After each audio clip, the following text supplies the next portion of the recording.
Bonjour et bienvenue sur ce 5e personnage issu du bundle de personnages de la pop culture française. Aujourd'hui, on va s'intéresser à Benzaï et comme d'habitude, les liens sont en description.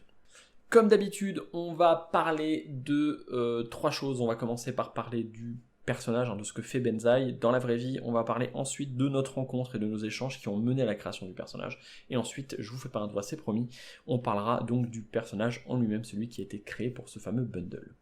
Benzaï, c'est 2 choses, c'est un YouTuber et c'est un Twitcher. On va commencer par Twitch parce que c'est le plus simple. Il fait des let's play et il parle avec sa communauté, principalement du let's play, donc de jeux vidéo.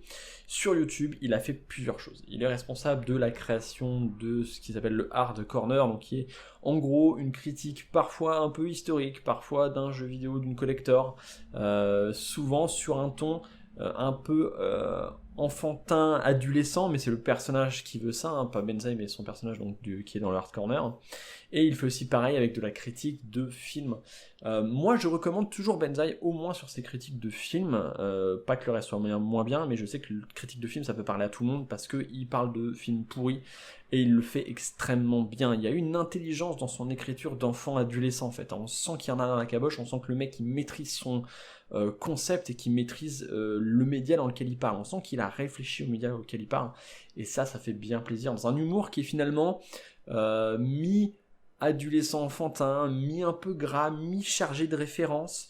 Il y a un peu de tout ça, et moi je vous l'ai déjà dit dans la vidéo précédente, mais un bon vieux comme ma bite, ça peut me faire rigoler, mais tout autant qu'une bonne référence bien positionnée. Il y a un côté décalage où ça nous prend un revers sur son humour, qui moi me parle particulièrement, et j'apprécie aussi 2 choses chez lui.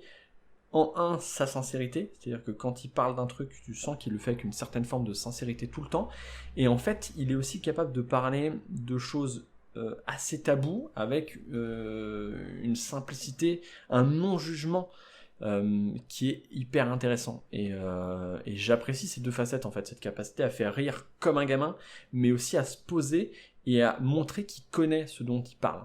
Donc Benzaï, c'est ça, et c'est très particulier, ça parlera pas à certaines personnes parce que le personnage est un peu particulier, je parle du Hard Corner, mais c'est sûr, Yamatira, et ceux qui le connaissent pas, allez regarder, cherchez un peu, je suis sûr que vous allez trouver des trucs que vous aimez chez lui parce qu'il le fait très très bien, et c'est quelqu'un que j'apprécie moi beaucoup en termes de créateur de contenu.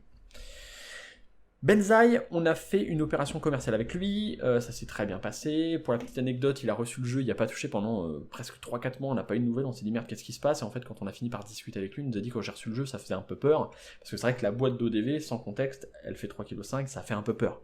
Le jeu est simple, mais à première vue, ça fait gros jeu.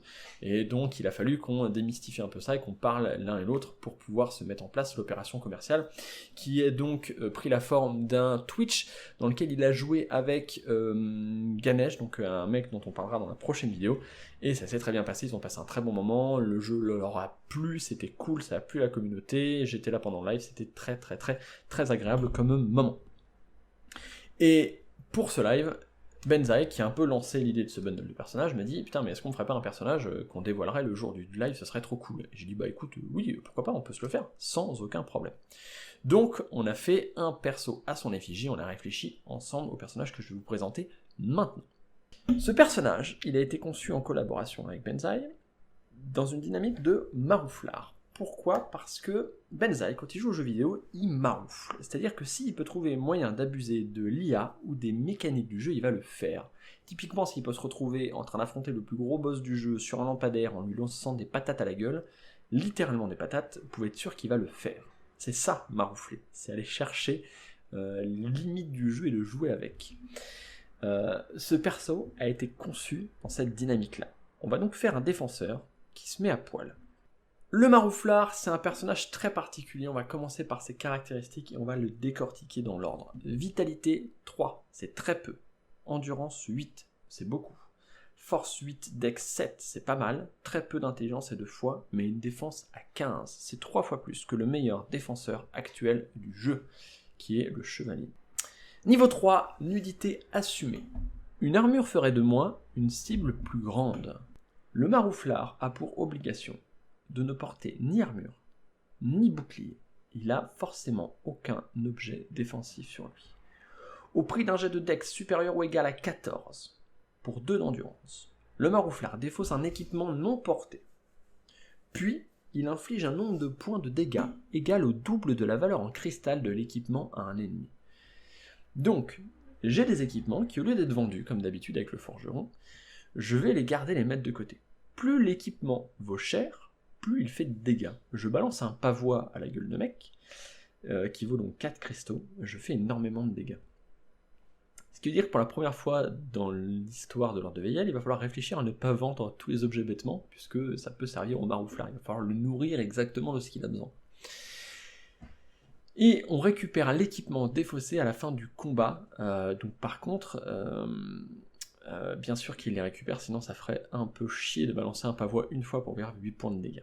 Mais voilà, concrètement, il va se servir, pour la première fois, des équipements non portés qui servent à rien. J'ai récupéré une dague de l'assassin d'Ilitil de je sais pas quoi, mais j'ai pas d'assassin, et bah au lieu de dire merde, ça sert à rien, le marouflard il dit t'inquiète pas, je vais balancer à la gueule des gens. Niveau 5, stratégie de la baffe. Une bonne tarte éveille toujours les papilles. Obligation, le marouflard ne peut pas porter d'armes. Donc j'ai pas d'armes, j'ai pas d'armure, j'ai pas de bouclier. Aucun coup. Au prix d'une attaque normale, utilisant sa force, le marouflard inflige 5 points de dégâts. Je peux toujours, sans payer rien du tout, mettre des tartes à main nue, du coup, puisqu'il est à main nue, en utilisant sa force, donc je lance un dé de force, et j'inflige 5 points de dégâts. Ce qui est pas foufou, hein, mais en même temps, il est à main nue, le mec. Coup 3 en endurance. Au prix d'un jet de force supérieur ou égal à 16, le marouflard inflige un nombre de points de dégâts égal à sa force, puis il recommence jusqu'à échouer. Donc, je tape un mec, je fais les dégâts de ma force, et tant que je réussis, je continue à le tarter. Dès qu'il échoue, sa cible joue immédiatement un tour en prenant pour cible le marouflard. Donc il va pouvoir tarter un mec, et dès qu'il échoue, il va probablement se reprendre une tartine dans la gueule. Alors c'est un personnage qui a été créé non pas dans une volonté d'être réaliste, mais d'être drôle et humoristique, et il n'empêche qu'il change quand même la manière dont on approche le jeu, puisque quand on a ça comme défenseur, ça fait quand même très très peur. Mais par exemple, une bardesse qui laisse les mecs à un point de vie à la place de les tuer, sur un marouflard, c'est extrêmement pratique. Parce que 1 ou 3 points de vie, de toute façon, c'est pas pour ce que ça change. Il a aussi la particularité de commencer la partie avec 2 bombes à fragmentation, c'est le seul personnage qui commence avec 0 arme, donc il va falloir l'équiper très très vite. C'est un personnage qui est très particulier, qui est très drôle à jouer. Jouez-le presque comme un défi, comme une volonté de voir ce que vous pouvez faire comme limite du jeu, et je vous encourage vous-même, soit vous créez des persos, soit à tester des compos débiles pour voir ce que vous êtes capable de faire subir au jeu, ou de ce que vous êtes capable de un peu comme un défi, ce que vous êtes capable de montrer comme composition débile et quand même vous en sortir, quoi. Le marouflard, il a été vraiment conçu dans cette dynamique-là. Voilà, j'espère que c'est un personnage qui vous a plu. En tout cas, il est à l'effigie de Benzaï. Il est à la fois subtil et à la fois n'importe quoi. Je vous fais des poutous, prenez soin de vous et surtout, jouez à des jeux.